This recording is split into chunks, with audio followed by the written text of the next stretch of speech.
Sponsored by Ivan. Transfer Bitcoin and Ethereum anywhere.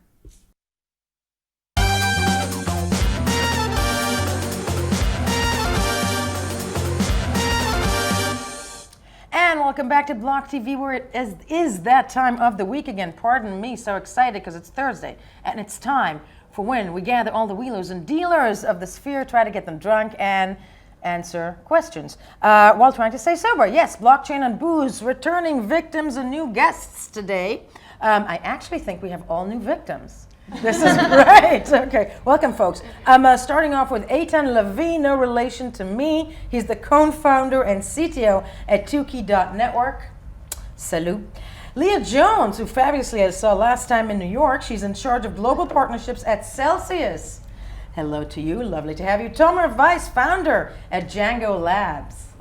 Please raise your glass. Can't do this without another blonde. So happy to be joined by Millie Perry. Hello to you. She's the chair of DAO for DAO and head of ABC Art Business and Community Consultancy. Fascinating already. And last but not least, hello to you, Alexis Davis. He's the CEO and founder at Policy Pup.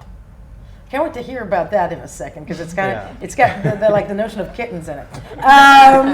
Yeah. Okay, folks, we're going to start with the news. Actually, there was quite a lot of news this week, and starting off with the surprise, the little company that would be LedgerX, that beat out Bakkt with offering physically backed Bitcoin futures. Reading you just what launched yesterday, what was actually dropped yesterday. Ledger has officially launched the first physically settled Bitcoin futures contracts in the United States, beating the Intercontinental Exchange Bakkt and TD Ameritrade backed ErisX to the punch. Really, that came from nowhere for us, at least in the media. Perhaps more importantly, LedgerX is offering the new product to both institutional and retail investors, allowing anyone who can pass the KYC processes to trade the contracts, not just institutional clients with millions in assets. Well, I'm most interested in the process. How the government, the regulator, what are the processes that they have to execute in order to have this authorized authorization? Because I want to learn from that. I want the other Bitcoin or other cryptocurrencies companies to learn the process and do more. Don't we think that? Firstly, wondering with you guys, because there is an American president right now who claims, and numbers will show, that the American economy is doing quite well. Unemployment rates are at the lowest. It's robust. God knows there's a lot of tweets that he takes some. He takes that as his work. Why do this now? Well, I have to say that I'm not sure he's convincing himself in those. None of us are. Yeah, the rationale for this action. But this is a complex system, and there are pressures from a lot of angles and a lot of sides. Yeah, there are those which are to do for the the trade wars with China, etc. But let's face it, it's not for the American citizen. I don't know. Some people see that as part of the election campaign coming up. And it's not an economical decision. It is more a political decision, and I'm not sure it will influence Bitcoin or gold or any other asset. Gold will influence already a little bit. It's like nearing the halving, in Bitcoin, and halving is like a big signal of like extended demand, that the economy is shrinking, and this usually is done. And this is a rare occasion, right? It hasn't been done since 2008. So this makes remember what happened in 2008. Yeah, exactly. So do look at the crazy recessions, Venezuela, Iran, for example. Bitcoin on local markets there has absolutely skyrocketed. So I think the coming perfect storm of all of these things in the long run. It's worldwide, though. Yeah, I was about to say, honey, it's not a U.S. problem. It's not a local problem. Can I tell you? It's a cultural issue. I have to say I'm more optimistic.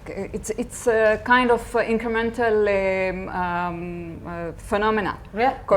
The more you talk about it, the more it comes to the Congress and some other regulator. I can see the development. I can see we're progressing. That people are understanding more, even though there are a few mistakes and some less educated people, but they are consulting the people that do understand this issue, and they are talking about it. And I think in the end it will come to the right decision. And if you saw the Congress hearing. People came very prepared. They know the Congress hearing. Yes. But they read article about it. Some of them seem to like McHenry there was incredibly impressive, but a lot of them also, I would argue and say, the only thing I would counter and say, a lot of them came with a full belly on Facebook and sat there. You're right, but they do understand that they can't ban the technology. They can't stop the development and the progress. To say. First of all, I don't think it's pessimistic at all that the U.S. concedes control over the global economy. I think it will only do wonders to the economy of the world. That's my. Decentralization. I didn't say like release all control. I said just like decentralize the mapping of control. And the thing is, like coming in from like a biology, decentralized networks kind of thing. War will be cyber. It is cyber. It's already started in cyber. Guys, it's not. It's going to all be in there. Yeah, it's not cyber information anymore. It's cyber information. It's money. Cyber attacks. Cyber money. All that, like you look at bacterial colonies, these are egoistic individual cells. They form colonies 10,000 times the number of people on the planet, and they have much better adaptability than any centralized system. And today we have enough computation power. But that's why we have antitrust. It won't stop them from trying. But that's why we have antitrust laws to break these organizations up once they reach a certain size. You don't want them to apply the antitrust laws are regulations. Well, it depends. If Facebook controls the world, then maybe we do. So when you'll need it, it won't be laws are reactive. applicable. They can never actually build a solution. Raise your glasses. You have been fabulous. This was quite the emotional panel, but it was quite the emotional week. Salute to you. This was Blockchain and Booze. Yes, bravo. Thanks, guys. And we will be right back. There you go. Do you want to try that, or do you want to try whiskey? I'll have some more memory. Sponsored by Ivan. Transfer Bitcoin and Ethereum anywhere.